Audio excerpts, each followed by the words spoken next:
What's up, YouTube? It's Dear coming to you with another video, and as you can see, I cut my hair. The last few years has been, I guess I've been going through a lot of changes. I've been releasing and healing, and I learned that hair holds energy, so I wanted to let go of that pain and trauma, so I decided to cut my hair so I could welcome fresh, positive energy into my life, so I could start new beginnings and everything. So, yeah, I'm pretty sure it'll grow back fast because I was only 2 years. Well, it would have been 3 years on the 7th. So if my hair grew that fast, I know once I lock it up again, I can let it grow fast. But today I want to talk about the book of Proverbs. I did the first few chapters, so like chapter 1 and chapter 2, and this is what I got from it.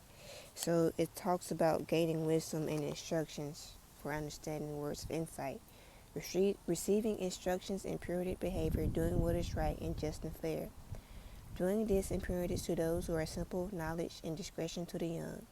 Let the wise listen and add to their learning, and let the discerning get guidance for understanding proverbs and parables. Fear the Lord is the beginning of knowledge, but a fool despises wisdom and instruction. Listen, my son, to your father's instructions, and do not forsake your mother's teachings. If sinful men entice you, do not give unto them. If they say, come along with us, let's lie and wait for innocent blood, let's ambush someone's harmless soul, let's swallow them alive like the grave, and whole like those who go down into the pit. We will get all sorts of valuable things to fill our house with plunder. Cast lots with us, we will share all the loot. My son, do not go along with them, do not set foot on their paths, for their feet rush to evil, and they are swift to shed blood. How useless to spread a net where every bird can see it. Such are the paths of all those who go after ill-gotten gain. It takes away from the life of those who get it. And then it says wisdom rebuke. Out in the open wisdom calls, she raises her voice in the public square. On top of the wall she cries out at the city gate. She makes her speech. So this is what I interpreted from reading that first chapter, or that first few verses.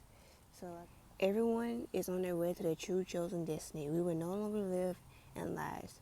For now only the truth will survive. All evil will be destroyed and overcome.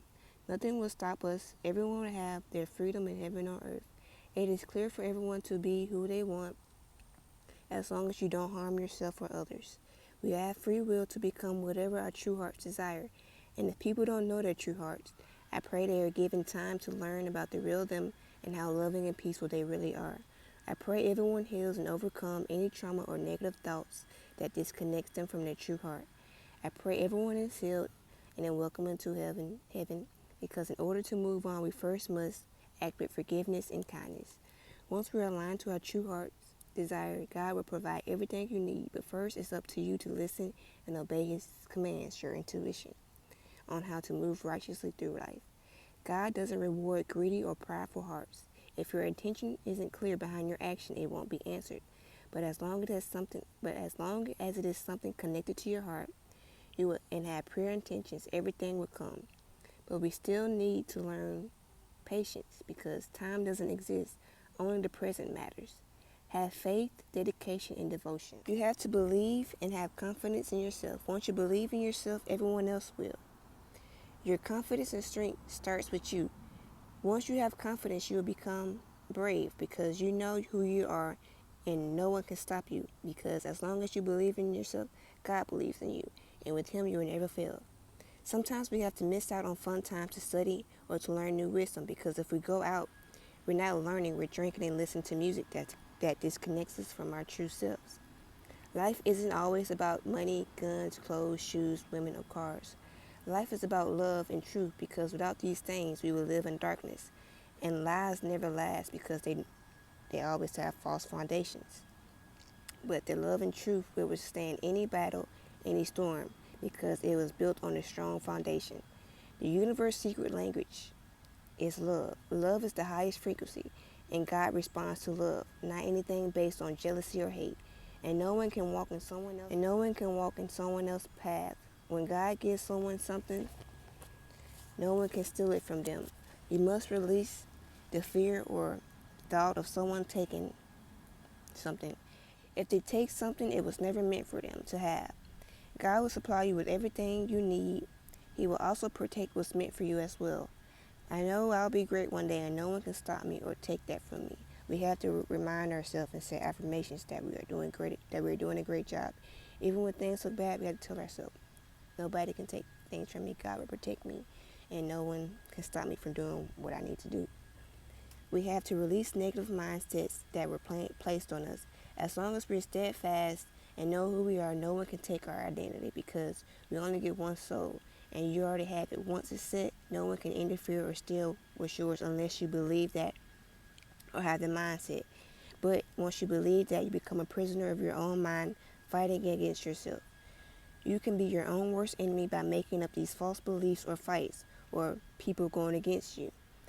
These negative thoughts can be your ego when you're under stress, fear, or whatever, or whenever you're not balanced, the voice becomes louder.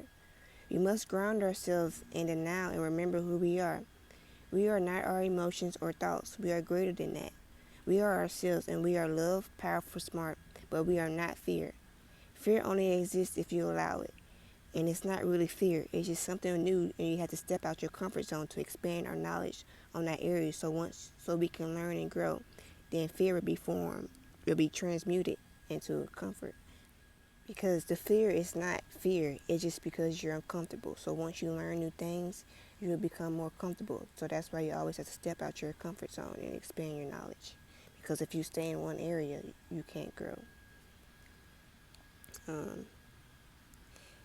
If we grew up in small environments or if you grew up shy, when you grow up, of course, new things will make you uncomfortable because we never experienced it. And we can pick up on others' emotions around us. So if we are in a toxic environment, that can also affect us. So the first thing to making positive changes is to remove yourself from whatever is making you uncomfortable. We have to be able to learn how to interpret our own energy as well by slowing down and asking ourselves, how do we feel? If we're unsure about it, you shouldn't make a decision until you're sure because it's best to be balanced. Sit down and pray about it. Meditate or write how you feel. It's best to create a relationship and a special bond with yourself because no one knows you like you. No one can see the world like you. Everyone has their own pair of special eyes. You just have to figure out how to turn them on. Some people have different paths and they will need certain things that will protect them against themselves and others. It's not that no one is better than the next. If you're going swimming, you will need to take a breathing tank. But if you're going to the desert, you will need to bring water. Everyone doesn't go the same way. Once we learn a true path, everyone will have their own special gifts. And once you figure out what yours will be, you will be amazed at how special and talented you are. There's things that I can't do, but if I want to learn those things, I can pray and ask God to guide me, and I can practice saying I can do all things through Christ who strengthens me. You can learn to develop the skills, but your heart has to be pure. I grew up wearing glasses, so I used my imagination a lot, which helped me. I prayed and asked God to send my big brother Jesus down every time I was upset or alone. It taught me to call on God and Jesus whenever I was faced with something. I developed a relationship with Christ at a young age, and I trusted Him to keep me safe until I went to sleep in my bed. It also taught me I didn't need to ask my parents for help sometimes because God is my dad too. He always has a listening ear. He might not respond in the way we want because we first have to fully accept Him in our hearts and believe something that is not in and we have to believe in something that's not in the physical body. But know His energy is all around us, and He will love to create relationships with all of you. He's been waiting, and He would love to guide and lead you to your true heart's calling. But first we have to understand the path isn't easy because He will remove all the lies and false foundations to help you build stronger and better foundations. He will remove friends and sometimes family, but it will be replaced with everything you need that will advance you on your journey. Sometimes those friends and family might be a problem in the future, so it's best to remove them before we get to that point. We have to give up our old life in order to become one with Christ because everyone's hearts and intentions aren't pure. So that's why I cut my hair as well also to give up. It's like a symbolic thing of me giving up my old life to become one with Christ. And I know and trust that God will lead and guide me and protect me, because I know a lot of people say like your hair holds your power, your hair holds your power, but your hair does not hold your power. It's not like they say, it's not on me, it's in me. So your power, your true power comes from your heart. So as long as your heart is aligned and your heart is true, you have all the power you need. So sometimes we have to sacrifice things for God, just like when Jesus died, he sacrificed his life for us so we can become one with Christ as well. Always trust God, because he can see things beyond our world. And he can see things that happen before it happens, because time doesn't exist in heaven. His timing is different. And no man nor angel knows his timing, because he's mysterious. And if he told you something beforehand, you won't work as hard, or will you react if you knew this information. Sometimes people aren't ready to hear those things yet, so I just let time reveal everything. And everyone has their own understanding, free will, so whenever they're ready to walk with him and be willing to accept what he says. Okay, then I have Proverbs 1:33. But whoever listens to me will live in safety and will be at ease without fear of harm. So that basically says, like, if you listen to your higher self and if you listen to God, you will always know that you're protected and nothing can scare you, nothing can harm you. Only if you allow those thoughts and negative energy to get in the way. But you should know that you're always on the right path when you're walking with God, no matter what. You could be going through the toughest time, but sometimes that toughest time can be exactly what you needed, so you can advance further. If you want to learn things, like in my last video, if you want to learn certain things, sometimes we have to experience the bad in order to know the good, because you can't heal people unless you go through certain things. It's like called a wounded warrior, or I'm sorry, y'all, B flew on my phone, so I'm gonna have to turn it off. So a wounded warrior is someone who goes through a lot of trauma, a lot of experiences, but they take that same trauma and experience and they share with others to help others get through things, or to avoid others from going through things. So sometimes God will use you as an example, so because he knows you're strong enough and you'll be able to help others as well. So sometimes when you go through things, don't look at it as a bad thing. Just look at it as a learning opportunity and how you can help yourself and others. Because it's not only about helping yourself. We serve God through helping others, because he can't be here to physically to help others. So he uses people or messengers to help others people as well. So everyone can be a messenger. Everybody can be a servant. It's not only about you. It's about how does your actions affect people around you as well. Then I have this: repent at my rebuke. Then I will pour out my thoughts onto you. I will make known to you my teachings. Since you refuse to listen when I call, no one pays attention when I stretch out my hand. Since you have disregarded all my advice and do not accept my rebuke, I will turn and laugh when disaster strikes you. I will mock when calamity takes over you like a storm, when disaster sweeps over you like a whirlwind.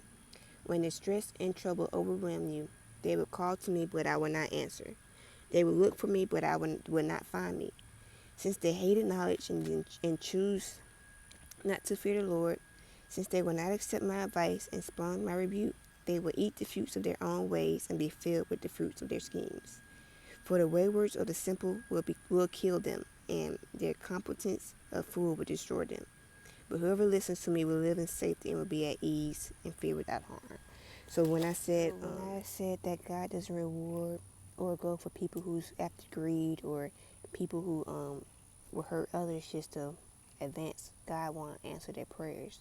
So God only answers your prayers when you have a pure heart, pure intentions, and also when you so we all have to you have to suffer the consequences of your actions. So if you're constantly doing wrong, constantly hurting others, or constantly using others to advance over them, God won't help you when it's time for you to, reap what you sow. You will get the same, it's karma. So you will get the same things you did to others back. So that's why it's always good to live a righteous life. I know sometimes it may be hard, we just really have to learn patience and understand that it's not always about materialistic things. It's not always about money. It's not always about social media. Sometimes life can be the simplest things when you take time to focus on you, because God doesn't answer or reward materialistic things. When you're going through a spiritual journey, sometimes God will take all those materialistic things from you just for you to learn that you don't need this to be successful in life. The only thing you need to be successful in life is yourself and your heart, because the universe responds to love. and your true heart desire will be rewarded. And sometimes we may think we want something, but it's not really what we want. So that's why we have to go within, meditate, and pray and learn about who we really are, because sometimes our environment, the things we watch, can infect who we think we are. So, and it can also be ego based. So that's why it's always good to just take time to be alone sometimes and really learn who you are, because that's why a lot of people change after going on a journey, or a spiritual journey or whatever, because they learn out who they really are, and they learn that, okay, these things don't excite me like they used to, because I was only using these things because I was hurt at the moment. But now, since I'm healing, I learned that I can cope with something else by just reading books, writing, because that really serves me in a positive way. Drinking distracts me. It doesn't help me really, and sometimes drinking can bring on more problems, because while you drink, it attracts, evil spirits. I was learning that diseases come from. Hold on. So I was reading this book, and it said the primary cause of disease, evil spirits, are regarded as creatures born of degenerate actions, subsiding on the vital energies of those whom they attach themselves to. I was reading this book, and it's talking to me how diseases or negative thoughts happen. So it is one of the causes was this disarrangement of spiritual nature and the material nature of those two failing to coordinate to produce a mental and physical subnormity. Okay, and then the third cause was unhealthy or abnormal mental, morbid emotions such as passions, lust, greed, hate, affect your body as well. They can cause ulcers, tumors, cancers, fevers, and tuberculosis. The ancients viewed the germ or the disease germ as the unit of the mumula, which had been impregnated, in which the emanations from evil influences. In other words, the germ were many creatures born out of man's evil thoughts and actions. So your thoughts and your actions can cause sicknesses as well. We have chakras. So if you're unbalanced, if you're not always being pure, or you're not loving, or you're constantly under stress, or undergoing these things like lust, greed, and hate, that can affect your body as well. That can bring on evil spirits, evil thoughts. So the disease and everything really starts off with you. So I hope y'all can understand that, y'all, because I know I use big words and I probably didn't pronounce them right. But I have this book. It's called The Secret Teaching of All Ages, and that talked about pharmaceuticals, chemistry, and herbs, and how the ancients used certain things to heal the bodies. And the ancients learned that disease isn't necessarily a germ. It starts off with your actions and your thoughts, because you can create your own reality. And we also heard of karma.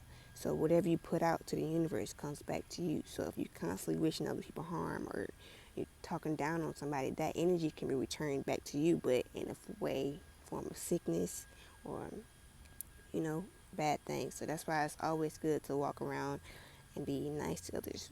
Treat others how you want to be treated. So, yeah. But I hope this was a great video. Y'all understood everything. Tell me how I can make it better. And whatever y'all want to listen to or hear about me talk about, just suggest it in the comments. I think I want to turn this Proverbs into a series as well, because I only covered the first chapter, or the first verse, not the first verse, first chapter. So, and I already did a video last year about the book of Proverbs, but this one I went into more detail, and I wrote down the Bible verses, and I explained the Bible verses, and I interpreted what I got from it. So hopefully I interpreted it in a great way so y'all can understand it, and hopefully this message helps someone get through something that they're going through. And I pray you have a great day and a great rest of your week.